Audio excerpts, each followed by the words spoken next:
कलयुग का भगवान कहे जाने वाले चिकित्सा कर्मी भी छिपाबड़ो क्षेत्र में सुरक्षित नहीं है। बारां जिले के छिपाबड़ो तहसील क्षेत्र के सार्थल के आदर्श प्राथमिक स्वास्थ्य केंद्र के चिकित्सा कर्मी अपराधी से डर से शासन प्रशासन से न्याय की मांग कर रहा है। बता दें कि रविवार रात 8 बजे आदर्श प्राथमिक स्वास्थ्य केंद्र सार्थल में नशे में धुत व्यक्ति ने राजकार्य करते हुए चिकित्सा अधिकारी नंद किशोर और मौजूद स्टाफ कर्मी के साथ मारपीट और गाली गलौज की। चिकित्सा अधिकारी नंद किशोर ने बताया कि अपराधी भी सार्थल कस्बे का ही निवासी है, जिससे भय बना हुआ है। यदि प्रशासन कठोर कार्रवाई नहीं करेगा तो अपराधी इस प्रकार की घटना का पुनः प्रयास कर सकता है। वहीं उक्त घटनाक्रम से चिकित्सा कर्मी में आक्रोश व्याप्त है। इसमें दिनांक 1/9/24 को रात को 8 साढ़े 8 बजे की बात है लगभग। कोई एक प्रशांत कुमार नाम के व्यक्ति नशे शराब में जाके डिस्पेंसरी में गया होगा और वहाँ अपने डॉक्टर जी नंद किशोर जी उनके साथ गाली गलौज और मारपीट की। इस पर डॉक्टर साहब थाने पाए, उन्होंने रिपोर्ट दी और रिपोर्ट देने के बाद मुकदमा दर्ज किया गया। मुकदमे के बाद अनुसंधान श्रीमान सीओ साहब द्वारा किया जा रहा है। बाकी ऐसी शांति व्यवस्था है। डॉक्टर की उस दिन सुरक्षा व्यवस्था के लिए रात भर पुलिस सामने वहाँ लगाई थी और इसमें डिप्टी साहब अनुसंधान कर रहे हैं। मुलजिम की तलाश श्रीमान सीओ साहब द्वारा। अभी मैं प्राथमिक स्वास्थ्य केंद्र सार्थल में मौजूद हूँ। रविवार को यहाँ पर किसी व्यक्ति द्वारा आकर गाली गलौज की जाती है चिकित्सा अधिकारी एवं स्टाफ के साथ एवं मारपीट भी की जाती है। वहीं जाति सूचक शब्द का भी यहाँ इस्तेमाल किया जा रहा है। कहीं ना कहीं यहाँ जो चिकित्सा कर्मी है वो दहशत का माहौल यहाँ पर पैदा हो चुका है। सीधे मैं यहाँ के चिकित्सा अधिकारी से जोड़ता हूँ। सर, क्या कुछ मामला रविवार की है। रविवार को इस घटने में 7:30 से 8 बजे के बीच हम लोग यहीं पर थे और मैं अपने रूम पे था और हमारे सारे कर्मचारी जो इमरजेंसी में काम करते हैं, जैसे कि डिलीवरी के लिए या कोई भी एक्सीडेंट आता है उसके लिए हम लोग यहाँ पे रात में सरकारी व्यवस्थाओं के लिए रहते हैं। तो उस समय यहाँ पे जो प्रशांत खाती नाम का एक आता है, वो बहुत 4-5 मिनट तक कंटिन्यू गाली देता है कि मैं मार दूंगा यहाँ पे सबको, कोई आप मेरा नाम नहीं जानते, मैं प्रशांत खाती हूँ, मैं बहुत बड़ा गुंडा हूँ। इस टाइप के बहुत सारे उसने शब्द यूज किए गए थे।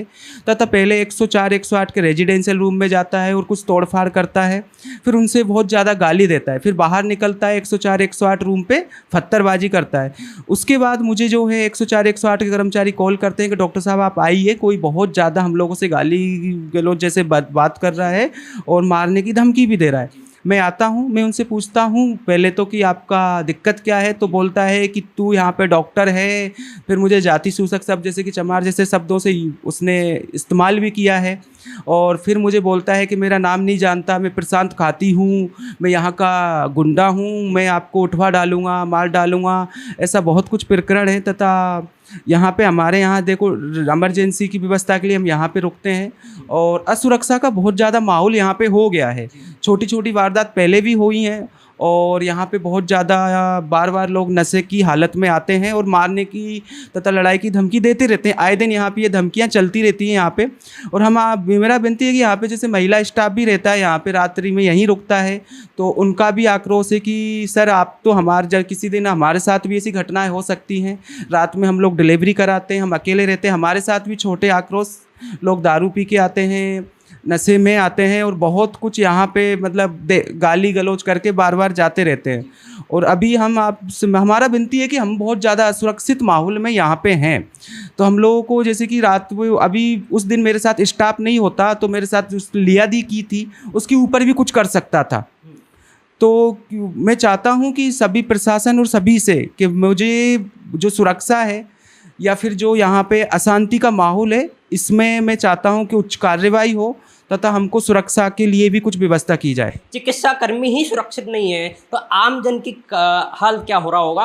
कहीं ना कहीं कलकत्ता जैसा माहौल यहाँ पे पैदा करने की यहाँ पे कोशिश की गई है और पूरा जो मामला है वो सार्थल थाने में दर्ज है। हालांकि अब देखना ये होगा कि इस पर पुलिस कितने तीव्रता दिखाती है और कब तक इस पर कठोर कार्रवाई की जाएगी। इंडिया वॉइस के लिए क्रिश जायसवाल की रिपोर्ट। उप मुख्यमंत्री दिया कुमारी ने जयपुर की 4 दीवारी क्षेत्र और पर्यटन महत्व की जगहों का दौरा किया। इस दौरान उन्होंने जयपुर नगर निगम हेरिटेज के कमिश्नर अभिषेक सुराना, ट्रैफिक डीसीपी प्रीति चंद्रा और पर्यटन विभाग के उमेंद्र शेखावत के साथ शहर के हेरिटेज संरक्षण और विकास की योजनाओं पर विशेष चर्चा की।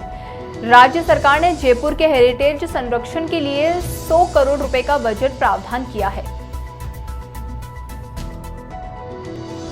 जोधपुर पुलिस की बड़ी सफलता, चोपासनी हाउसिंग बोर्ड थाने के टॉप 10 बदमाशों की लिस्ट में शुमार और हत्या के प्रयास के आरोपी को पुलिस ने गिरफ्तार करने में सफलता हासिल की है।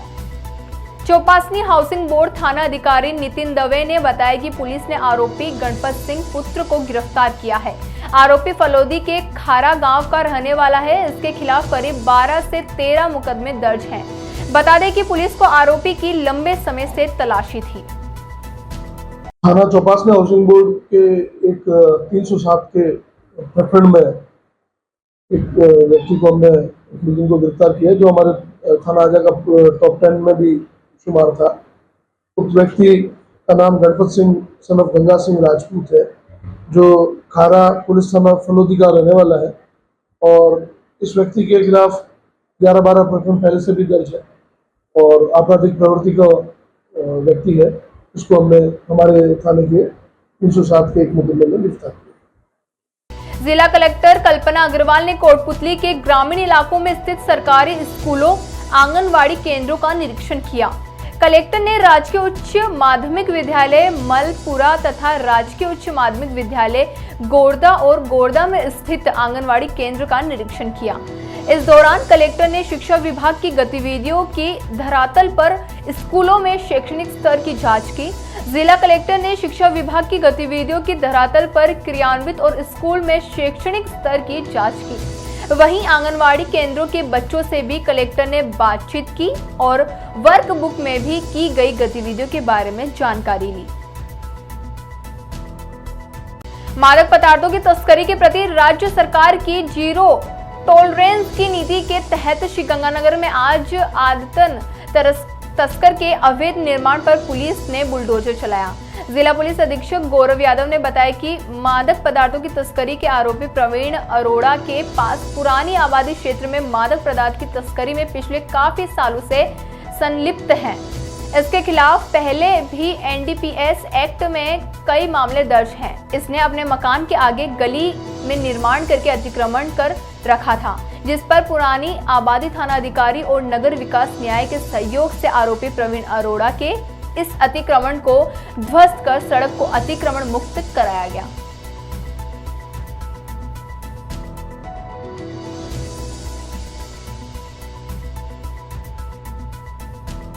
राजस्थान में चौथी वंदे भारत ट्रेन के संचालन शुरू होते ही पहले दिन बवाल हो गया।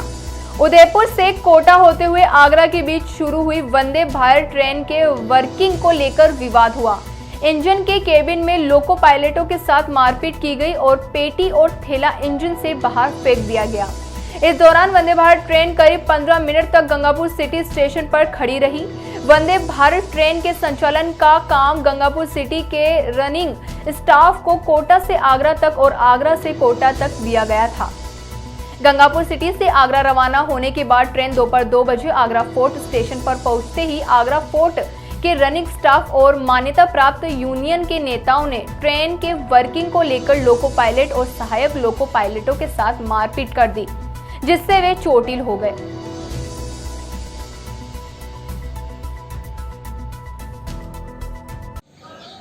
आज वंदे भारत एक्सप्रेस पहली बार गंगापुर आने का काम हुआ। हमारे मुख्यालय के अधिकारियों के अनुसार कोटा से आगरा के बीच में गंगापुर रनिंग स्टाफ का इसमें वर्किंग था। कोटा से हमारे ही रनिंग कर्मचारी इसको लेके आए और आगरा तक जाने का काम हुआ। आगरा में जैसे ही हमारे स्टाफ इसका चार्ज लेने लगा, आगरा के स्टाफ द्वारा आगरा के बहुत सारे कर्मचारी 200-400 की संख्या थी, आकर हमारे कर्मचारियों के साथ मारपीट की, उनके सामान को उठा के नीचे फेंकने का काम किया। और उसकी सूचना जैसे ही गंगापुर में मिली, यहाँ पर रनिंग कर्मचारियों में भारी आक्रोश हो गया। और यही नहीं, आगरा स्टाफ इस गाड़ी को ज़बरदस्ती यहाँ लाने का काम कर रहा था, ज़बरदस्ती संचालन किया उन्होंने इस सेक्शन में आगरा से गंगापुर तक। और यहाँ रनिंग स्टाफ को जैसे ही पता लगा कि हमारे ड्राइवर, असिस्टेंट ड्राइवर और गार्ड के साथ में वहाँ मारपीट हुई है, तो ये सब लोग यहाँ सैकड़ों की संख्या में यहाँ इकट्ठे होने का काम हुआ। प्रशासन भी सतर्क था। सब लोगों ने आकर यहाँ ड्राइवर और गार्ड और असिस्टेंट ड्राइवर तीनों को उतारने का काम किया और इस दौरान संगठन के लिए नारेबाजी रेल कर्मचारी करते रहे, अपनी मांगों के लिए करते रहे, अपनी एकता के लिए करते रहे और यहाँ पर पुलिस प्रशासन के सहयोग से उतारने का काम हुआ और तब जाकर यह वंदे भारत चलने का काम हुआ। इस दौरान 2-4 मिनट गाड़ी भी एक्स्ट्रा यहाँ रखने का काम हुआ। खबर अजमेर जिले के नसीराबाद से है, जहां पंचायत समिति अजमेर ग्रामीण की ग्राम पंचायत मायापुर में राजकीय उच्च माध्यमिक विद्यालय स्कूल का पूर्व निर्मित बरामदा अचानक भर भराकर गिर गया। गनीमत रही कि हादसे के दौरान स्कूल में कोई विद्यार्थी उपस्थित नहीं था, अन्यथा बड़ा हादसा हो सकता था। आपको बता दें कि 3 से 4 कमरों का बरामदा पिछले कई समय से जर्जर अवस्था में पड़ा हुआ था। बरामदे के जर्जर अवस्था में पड़े होने से स्कूल में पढ़ने वाले बच्चों के अभिभावकों के माथे पर चिंता के बादल रोजाना मंडराते रहते थे, कहीं उनके बच्चे कभी विद्यालय के जर्जर पड़े बरामदे के हादसे के शिकार न हो जाए। इसको लेकर अभिभावकों ने बरामदे को दुरुस्त करवाने के लिए स्कूल प्रशासन को कई बार अवगत करवाया, परंतु स्कूल प्रशासन ने जर्जर अवस्था में पड़े बरामदे की सूद नहीं ली, जिसके चलते आज यह हादसा हो गया। वहीं दूसरी ओर आपको बता दें कि विद्यालय का बरामदा लगभग 25 वर्ष पूर्व बनवाया गया था, जो भर भराकर गिर गया।